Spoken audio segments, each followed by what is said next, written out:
Hey entrepreneurs, today I have a great book I want to review and recommend for you about mental models and frameworks for thinking and operating. And the book's name is Super Thinking, the Big Book of Mental Models, and it's written by Gabriel Weinberg and Mccann. This is a power couple in the tech space. Gabriel is a CEO of browser DuckDuckGo, and Mccann is a executive and leader in many top organizations like MIT and GlaxoSmithKline. So this book is all about the ways to think of things and approach problems, right? In a systematic and time-tested manner, rather than just guessing and reaching a suboptimal solution, right? We don't want to do that.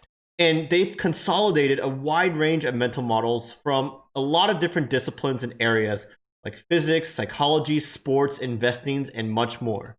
Because they argue that many times mental models in one area can be applied to different areas and still be super effective as well.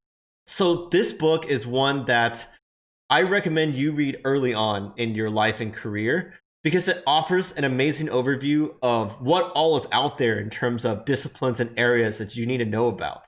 And when it comes necessary, you can dive a lot deeper into one specific area out of like the dozen they have and read specific books on those. Because as I was reading this book, I was like, wow, they mentioned a lot of other books that I've covered in this channel so far.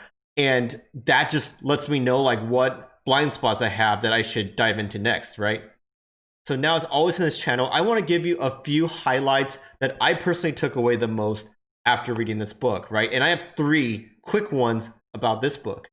One mental model is fighting the last war. And it gives the analogy of like generals in the army, when they fight the next war, they use the tactics that they know well that was successful for them in the last war, but that might not always be good, right? Because things change, new technologies, new enemies, new tactics. So what they know well and worked for them in the past might not apply in future ones too.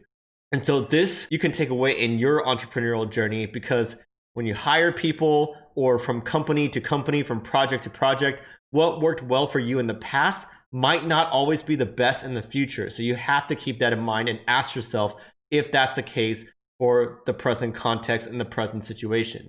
Number two is the concept of inertia. That is essentially from physics, right? That any physical object resists change to its state of motion. So that means change to its speed, its direction, to its state of rest. And also that objects that are already moving in a straight line tend to continue in that direction in a constant velocity. So that can be applied in a lot of different areas. For example, if you have a new product, new customers, new users, you need to know that even if the product is good or your solution is good, it must be that good, and you must help your users change their inertia, whether it's at a state of rest, in which case you need to get them to change their behavior, or if it's already going down one path and you need to do the hard job of moving it in a different path that you think has a benefit for them, right? So that's something you need to keep in mind. Just because you have something, if it requires behavior change, it could be hard. So you want to make it super easy and super enticing for them. Last but not least, number three has to do with how you manage your team and your employees, right? And there's a very interesting principle called the Peter principle. And essentially it says that, and I'm going to quote him, Gabriel Weinberg, the selection of a candidate for a position is based on the candidate's performance in their current role rather than how their abilities relate to the intended role, right? So employees only stop to be promoted once they can no longer perform effectively, and managers, quote, rise to the level of their incompetence. So you want to keep that in mind. Just because someone's doing a great job at what they're currently doing, you're like, okay, the next step is to promote them, right?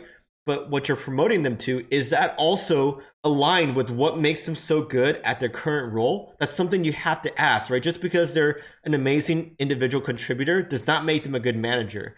Or from some other role to a strategy role, for example, right? Those are different skill sets, and you need to keep that in mind. All right, so that's it. There's way more to check out in the book. I definitely recommend you to get it. It's great for entrepreneurs, but also just everyone in general. A lot of lessons applies to people in a traditional career path, and they also point that out in the book. It's definitely one I need to read over again and revisit in the future. I did get the audiobook though, so maybe I'll buy the paperback so it's easier to jump around to different sections as they become applicable. Next up, I'm going to read Good to Great by James Collin, a very famous founders and entrepreneurs book. So definitely stay tuned. Please smash that like button, subscribe to catch future reviews and recommendations. Let me know what you're reading and what you'd like me to cover next. This is Kevin. I hope you have an amazing rest of your day, and I'll see you next time.